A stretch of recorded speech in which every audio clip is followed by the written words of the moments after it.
이 새언약의 성취가 우리가 그동안에 공부한 이 아브라함의 언약과 시내산 언약의 성취와 어떤 연관을 가지는지 우리 구체적으로 그 약속들을 한번 하나하나 살피면서 한번 보도록 하겠습니다. 아브라함의 언약에 우리가 7가지 약속들을 우리가 공부했습니다. 꽤 오래전에 우리가 공부를 했는데 그 한 가지 한 가지를 한번 기억해 보시기 바랍니다. 첫 번째 약속이 바로 이제 씨의 약속이죠. 씨의 약속. 아브라함의 후손들에게 하늘의 별과 같이 바다의 모래와 같이 많겠고 큰 나라를 이루겠다는 그 약속을 주셨습니다. 그 약속이 우리 열방교회에 있어서는 전 열방에서 하나님의 자녀들이 나왔기 때문에 그 약속이 이루어진 건 맞죠. 그러나 이스라엘을 우리가 생각해 본다면은 물론 출애굽 사건으로 성취되었지만 이 성취는 끝이 나는 것이 아니라 그때로 끝이 난 것이 아니라 사실은 구속사 내도록 이 약속은 여전히 유효한 약속일 거 아니에요. 그렇다면 이스라엘 민족이 그 이후에 민족적 배역으로 말미암아 바벨론 포로로 끌려가고 온갖 험한 일을 겪고 로마에 의해서 멸망하고 전 세계로 흩어져 있을 때 이스라엘이 과연 이 씨의 약속 중에 큰 나라를 이루고 그 숫자가 바다의 모래같이 그리고 하늘의 별과 같이 많게 되리라는 이 아브라함에게 주신 약속이 이스라엘에게 그대로 이루어졌나요? 이루어지지 않았습니다. 그들이 가나안 땅에 들어갈 때 하나님의 계명에 순종할 때 너희들이 가나안 땅에서 그 수요가 아주 번창하게 될 거라고 그렇게 조건부 약속으로 바뀌었잖아요. 그런데 그들이 이스라엘 민족이 그 조건을 충족하지 못함으로 말미암아 사실은 로마에 의해서 멸망하고 지난 2000년 동안 이 약속이 이스라엘에게 제대로 이루어지지 않았다고 할 수가 있습니다. 그러나 마지막 날 마침내 새 언약이 이스라엘에게 성취되었을 때 그때 그 결과가 어떻게 되는가? 에스겔서 36장 11절 앞부분을 보면 내가 너희 위에 사랑과 짐승으로 많게 하되 생육이 증다하고 번성하게 될 것이라. 이스라엘이 고토기한 이후에 새 언약이 성취되고 나면은 이제 이스라엘 민족들이 더 이상 이제 외적의 어떤 그것도 없기도 하겠지만 정말 하나님의 축복으로 말미암아 엄청난 또 씨의 축복을 누리게 될 거라는 것이고 또 내가 그들의 인수로 양떼같이 많아지게 하되라는 에스겔서 36장도 말씀도 있습니다. 이스라엘은 항상 소수였잖아요. 열방 가운데 흩어져 있는 유대인들은 항상 소수였습니다. 그래서 이 약속이 마치 취소된 것처럼 혹시 보였을지 모르겠지만 그러나 새 언약이 온전히 성취됐을 때 이 약속은 이스라엘에게 다시 궁극적으로 성취된다. 그리고 이제 아브라함의 후손이 결국은 천하 만민, 천하의 모든 족속에게 온 열방에게 복이 될 것이라. 우리가 바로 지난 시간에 이스라엘에게 새 언약이 임할 때 임하게 되는 어떤 결과 중에 우리가 이미 공부를 했습니다. 우리가 이사야서 27장 말씀, 그 열매가 온 지면에 가득 차리로다. 그 말씀으로 우리가 살펴보았습니다. 이 이스라엘의 새 언약이 성취되는 사건은 바로 그리스도가 이 땅에 다시 오시는 재림과 직결되는 사건이고 그리고 주님께서 이 땅에 오시면 주님께서 이 온 세계를 온 열방을 천하 만국을 하나님의 공의와 진리와 평강으로 친히 다스리시는 놀라운 번영과 풍요와 평화의 시대가 오잖아요. 이 구속사 기간 내내는 이스라엘의 불순종과 배역으로 말미암아 제대로 이루어지지 않았던 그런 측면이 있었다면 그러나 이스라엘의 새 언약이 성취될 때는 마침내 이스라엘은 온 열방 가운데 복의 통로, 복의 근원이 되는 그런 민족으로 나라로 그렇게 된다는 거죠. 그래서 로마서 11장 12절에는 그 부분을 분명히 이렇게 표현하고 있습니다. 저희의 넘어짐이 바로 이스라엘 민족이 초림으로 오신 예수 그리스도를 거부함으로 말미암은 사건을 가리키는 거죠. 저희의 넘어짐이 세상에 부요함이 되었다. 바로 복음이 열방으로 가서 이방 구원이 이루어진 것을 말합니다. 저희의 실패가 이방인의 부요함이 되거든 하물며 저희의 충만함이리요. 이때의 충만함은 바로 마지막 때 이스라엘에게 새 언약이 성취되고 그 민족이 회복되고 구원되는 그 사건을 가리키죠. 그렇게 되면 그때 임할 이 세상의 부요함은 그들이 넘어졌을 때 임한 그때의 부요함보다도 얼마나 더 크겠느냐 이 말이 뒤에 생략된 거죠. 온 열방에 임할 하나님의 축복이 너무나 크기 때문에 너와 내 후손이 천하 만민에게 천하의 모든 족속에게 복이 될 것이라는 이 약속이 궁극적으로 이루어지게 되는 거죠. 좀 아이러니컬하죠, 그죠? 그러나 하나님의 참 신비스러운 그 섭리적으로 그렇게 되었습니다. 자, 세 번째 약속을 보겠습니다. 이스라엘을 축복하는 자를 축복하겠고 저주하는 자를 저주하겠다. 이스라엘 축복하는 자를 축복한다는 것은 역사기관으로도 제가 몇 가지 예를 말씀드렸습니다. 그리고 개인적으로도 이러한 간증을 하시는 분이 굉장히 많고요. 이스라엘을 축복하는 민족과 나라가 마지막 순간에는 잘 없는 것 같아요. 특별히 그 환란의 중심에는 어느 나라가 있습니까? 이스라엘이 써 있습니다. 전 열방이 지금도 이스라엘을 미워하고 이스라엘을 왕따로하고 이스라엘을 비난하고 이렇게 하는데 실제로 이제 구속사가 끝날 무렵에는 거의 전 열방이 이스라엘에게 등을 돌리는 정도가 아니라 이제는 완전히 이스라엘을 멸하려고 이렇게 이스라엘을 공격하는 그런 이제 큰 그 마지막 때의 전쟁들이 성경에 여러 개가 이렇게 예고되가 있습니다. 대표적인 것이 이제 시편 83편의 그 전쟁. 지금 그 전쟁은 아직 일어나지 않았다고 많은 이들이 이야기합니다. 그리고 또 흔히 우리가 곡과 마곡의 전쟁이라고 불리는 것.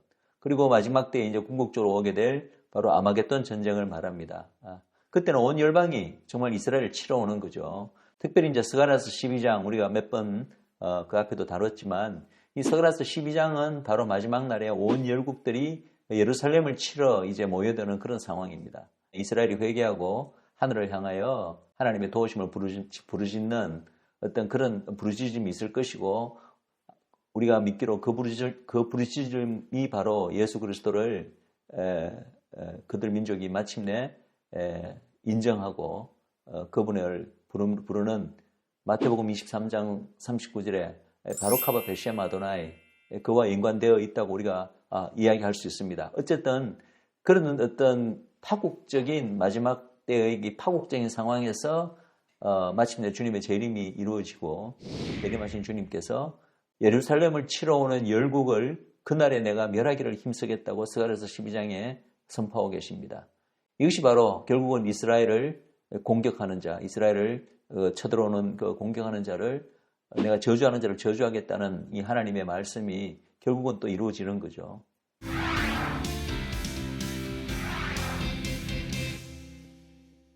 아브라함 스스로가 먼저 하나님 앞에 그 믿음으로 말미암아 의롭다 여기심을 받았고 아브라함뿐만 아니라 그 이후에 모든 아브라함의 후손 역시도 아브라함의 그 자취를 좇는 자들은 아브라함과 함께 하나님으로부터 의롭다는 칭의를 받는다. 그것이 이제 로마서에서 사도 바울이 밝힌 얘기입니다. 그런데 이스라엘을 본다면 이스라엘은 과연 믿음으로 하나님 앞에 그 민족이 하나님 앞에 의롭다 여김을 받았었는가? 신의 산 언약에서는 그렇지 않았습니다. 결국은 그들의 불신과 불순종으로 말미암아 온갖 그런 민족적 고난을 겪었던 거 아닙니까? 그것은 제가 누누이 강조했지만 그것은 하나님께서 그 민족을 버리신 증거가 아니라 그들 민족에 임한 모든 그 비극과 고난은 그것은 하나님의 형벌이었습니다.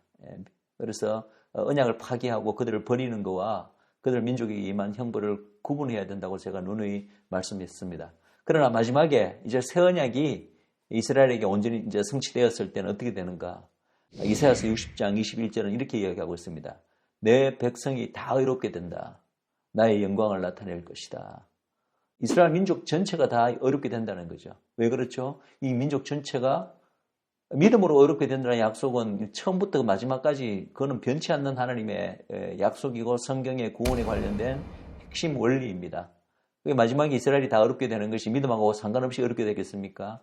결코 그런 일이 없고 우리가 알다시피 이스라엘의 민족의 마지막에 있은 이 새 언약의 성취로 말미암아 그들 민족 전체가 이제는 참 믿음으로 하나님께 돌아오게 된다는 거죠. 당연히 그렇다면 아브라함에게 주신 약속에 따라서 다 의롭게 되는 거죠. 내가 대적의 문을 얻게 될 것이다. 이 약속은 이제 아브라함이 이삭을 바친 그 모리아산에서 이제 처음 아브라함에게 주어진 약속인데 그 약속은 아브라함 개인이 아니라 아브라함의 모든 믿음의 후손들에게도 주어진 약속입니다. 그리고 이것이 부분적으로 이스라엘의 역사 가운데 이스라엘이 대적의 문을 취한 적이 여러 번 있었잖아요. 믿음으로 나아갔을 때. 무슨 힘이 있어가 대적의 문을 취했다기보다는 결국은 하나님의 능력으로 하나님이 이스라엘 앞에서 대신 싸워주시고, 그죠? 하나님은 전쟁하시는 분이잖아요. 전쟁의 하나님이시잖아요.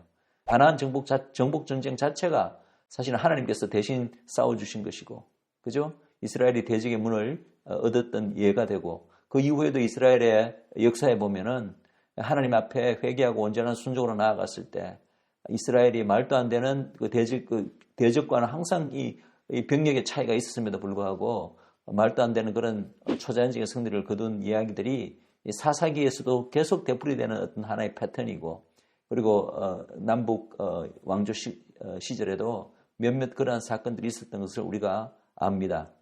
그러나 그럼에도 불구하고 이스라엘은 전체적으로 하나님 앞에 여전히 불순종의 모습으로 말미암아 대적의 문을 얻기는커녕 오히려 대적 밑에서 오히려 비참한 어떤 그런 꼴을 당하는 그런 이제 불행한 역사를 지금까지 계속 겪어왔잖아요. 그런데 마지막 날은 어떻게 될 것인가? 많은 성경 구절 말씀에 보면은 마지막 때는 이스라엘 민족 자체가 그 여호와의 능력으로 어떤 초월적인 어떤 그런 힘을 발휘하게 된다. 그래서 그들 역시도 정말 뛰어난 용사가 되어서 대적과 싸워서 대적에게 승리를 취한다는 거죠.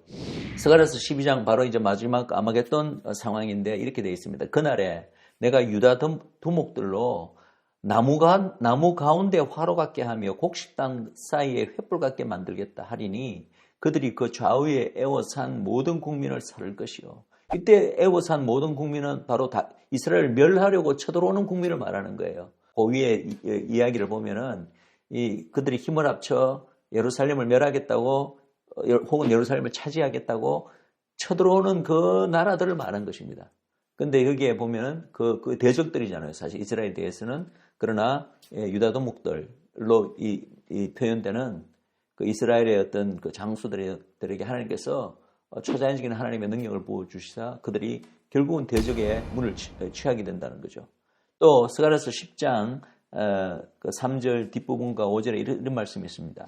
만군의 여호와가 그 무리 곧 유다 족속을 권고하여 그들로 전쟁의 준마와 같게 하리니. 그래서 모퉁이 돌이 그에게로서 말뚝이 그에게로서 싸우는 활이 그에게로서 권세 잡은 자가 다 일제히 그 유다 족속이죠. 그에게로서 나와서 싸울 때에 용사같이 거리의 진흙 중에 대적을 밟을 것이라. 대적을 유다 족속이 밟을 것이다. 근데 그 이유는 바로 그 뒤에 나옵니다. 여호와가 그들과 함께 한즉. 유다 족속이 여호와께서 함께 하시기 때문에 그들이 싸워 말탄 자들로 부끄러워하게 하리라. 이 말탄 자들이란 표현은 굉장히 좀 예언적인 표현이고 성경에 종종 나오는 표현인데요.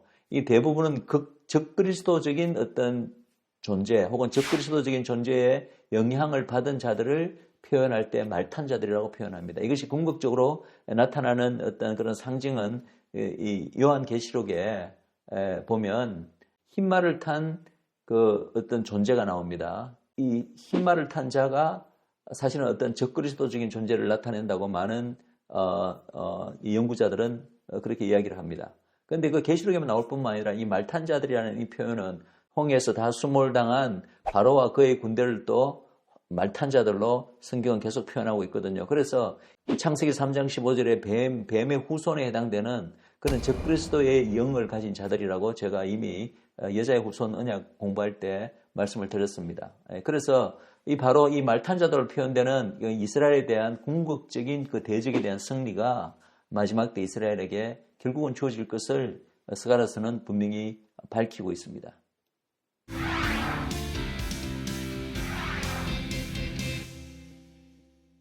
자, 땅의 약속을 보겠습니다. 정말 중요한 약속이죠. 아브라함의 후손에게 불러준 약속이고 아브라함에게 준 약속, 아브라함의 후손에게 준 약속, 그리고 그것은 이스라엘에게 준 땅의 약속으로 이어집니다. 일단 이스라엘이 가나안 땅을 들어가긴 했지만 그들의 불순종으로 말미암아 끊임없이 그 땅에서 쫓겨나고 또 다시 들어가고 하는 이러한 반복을 겪으면서 사실은 이 땅의 약속이 궁극적으로 이스라엘에게 역사 기간 동안에는 온전히 성취되었다고 보기 힘듭니다. 그러나 마침내 이 땅의 약속이 이스라엘이 새 언약이 온전히 성취될 때는 이제는 더 이상 이 땅에서 쫓겨나거나 부분적으로만 이 땅을 차지하는 그런 일이 없이 원래 아브라함에게 하신 이 약속의 완전한 영역을 이스라엘이 다 차지하게 되고 뿐만 아니라 영원히 이제는 그 땅에 거하게 되는 이 땅의 약속이 궁극적으로 이루어진다는 것입니다. 아무 땅이 아닙니다. 열조의 땅이죠. 바로 아브라함에게 약속하신 그 땅입니다. 에스겔 36장 28절 앞부분에도 내가 너희 열조에게 준 땅에 너희가 거하게 될 것이라고 이제 마지막 때에 대한 얘기죠. 이야기를 하고 있고 그 땅이 이스라엘이 돌아오게 되면요. 그 전까지는 너무나 황무하게 된 땅이잖아요. 이사야서 6장에서 예언된 것 같이 그 땅이 황무하게 되어서 인간이 거하는 인간이 없게 되리라 라고 그 바로 그 저주의 어떤 심판의 말씀이 이스라엘 민족에게 주어졌는데 그들이 영적으로 눈과 귀가 멀게 되리는 그 말씀과 함께 이것이 이제 예고가 되었는데 그래서 실제로 그 땅이 그렇게 변했죠. 특별히 로마에 의해서 멸망하고 전 세계로 이스라엘이 포로로 흩어진 이후에는 2000년간 그렇게 그 땅이 황무했는데 이스라엘 민족이 19세기 후반부터 고토기한을 하면서 그 주인이 없을 때는 그 땅을 황무하게 만들으셨다가 그 땅에 이제 그 주민들이 돌아오니까 하나님께서 그 땅을 축복하셔서 기후도 바뀌고 강수량도 바뀌고 한 19세기 후반부터 지금까지 이스라엘의 그 자연이 얼마나 놀랍도록 변화했는가를 그것도 참 재밌는 주제인데 그것을 연구한 분도 있더라고요. 그걸 보면은 놀라울 정도입니다. 전 세계가 가뭄으로 이렇게 할 때도 이스라엘은 그만큼 심하게 가뭄을 겪지 않았고 오히려 강수량은 이스라엘이 건국 이후에 놀랍도록 늘어나고 있다는 그런 어떤 통계 결과도 있고요. 이스라엘에 예를 들어서 30번씩 40번씩 그 이상으로 방문하신 분들의 얘기를 들어보면 단순히 인간의 노력으로 개발해서 달라진다기보다는 뭔가 초자연적인 어떤 요소에 의해서 자연 자체가 바뀌고 있는 그런 놀라운 간증들을 제가 많이 들었습니다. 그래서 여기 그 말씀이 바로 에스겔서 36장에 이미 예언되어 있다는 거죠. 이 땅이 원래는 황무했는데 이제는 에덴 동산같이 되었고 아직까지 이스라엘 가보시면 그 땅이 에덴 동산이라고 말하기에는 많은 무리가 있습니다. 그러나 지금까지 그 땅이 변화되고 있는 모습을 쭉 봐온 분들이라면 결국 이 땅이 에덴 동산이 되겠구나. 그래서 이제 그 땅이 바로 원래는 에덴 동산 자리였다라고 실질적으로 그것을 주장하는 분들의 여러 가지 그 근거 가운데 한 근거가 또 여기도 바로 됩니다. 바로 이런 성경 구절 말씀 때문에 그 땅이 단순히 에덴 동산 같이 아름답다 이런 표현으로만 에덴 동산 같이 된다 이런 표현을 사용한 것이 아니라 실질적으로 바로 거기가 바로 에덴 동산이었기 때문에 바로 그런 표현을 사용한 거라고 이렇게 또 이야기하기도 합니다. 에스겔서 37장 25절이 바로 이 땅의 약속을 궁극적으로 성취되는 모습을 가장 잘 표현한 구절로 저는 사실 봅니다.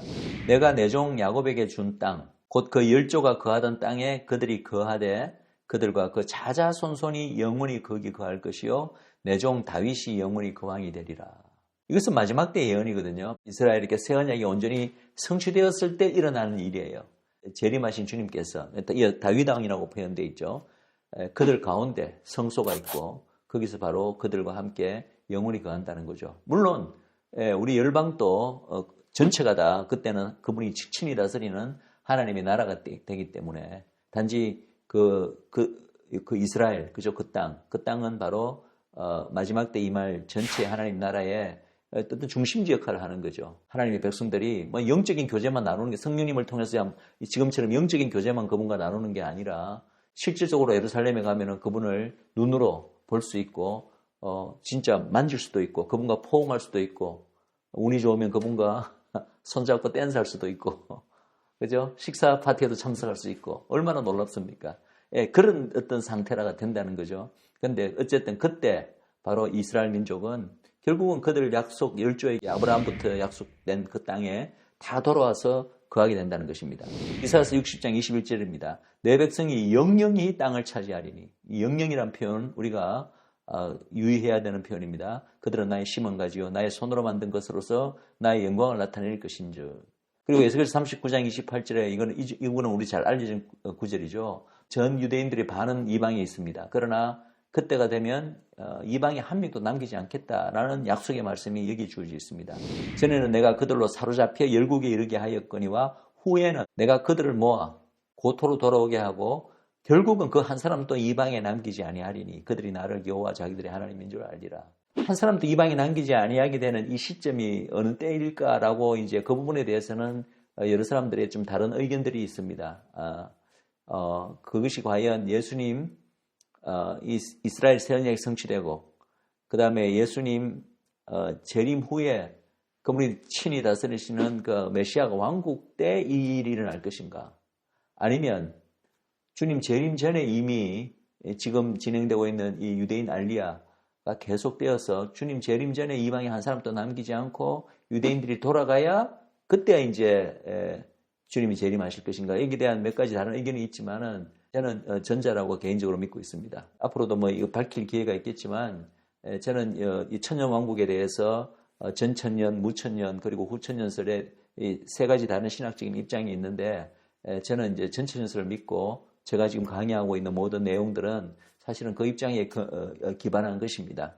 물론 이스라엘의 그 회복이라는 것 자체는 꼭 어느 입장이냐와는 꼭 관계는 없습니다만은 이스라엘의 회복과 특별히 종말론적인 어떤 문제는 뗄래야 뗄 수 없는 또 연관이 있기 때문에 천년 왕국이라는 그 계시록 19장에 나오는 그 개념에 대해서는 저는 전천년설을 믿고 있다. 문자 그대로 주님의 재림 이후에 1000년 동안 주님께서 친히 이 땅에서 온 열방을 다스리시는 그 기간이 따로 있다는 거죠.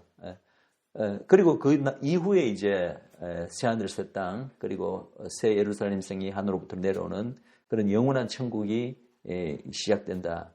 하나님의 나라도 그렇고 하나님의 모든 약속들은 그것이 온전하게 성취된다면은 영적인 측면뿐만 아니라 물리적인 측면, 문자적인 측면도 그대로 성취가 일어나야 되거든요. 그렇다면 이 아브라함의 약속이 문자적인 측면에서, 물리적인 측면에서 완벽하게 이루어지는 그 순간은 어느 순간이냐? 바로 천년왕국, 주님이 친히 이 땅에 오셔서 다스리시는 바로 그 시기라는 것입니다. 영원한 새하늘과 새 땅, 새 예루살렘에 오기 전에 천년이라는 그런 시기가 왜 필요한가? 많은 분들이 이런 질문을 하는데 그 이유도 여러 가지가 있겠지만 여러 가지 이유 중에 하나가 바로 아브라함의 언약을 진짜 문자 그대로 물리적인 차원에서도 온전히 그대로 이루시기 위해서 필요한 기간이 바로 그 천년왕국의 기간이라고 봅니다. 그렇다면 이방 땅에 한 명도 남기지 않고 모든 이스라엘을 그 땅에 그 열조의 땅에 다시 되돌리겠다는 이 약속의 말씀이 궁극적으로 성취되는 시기가 꼭 주님 전이 아니라 바로 그 천년왕국 기간 동안에 이 약속들이 온전히 성취되지 않을까라고 저는 그렇게 생각합니다.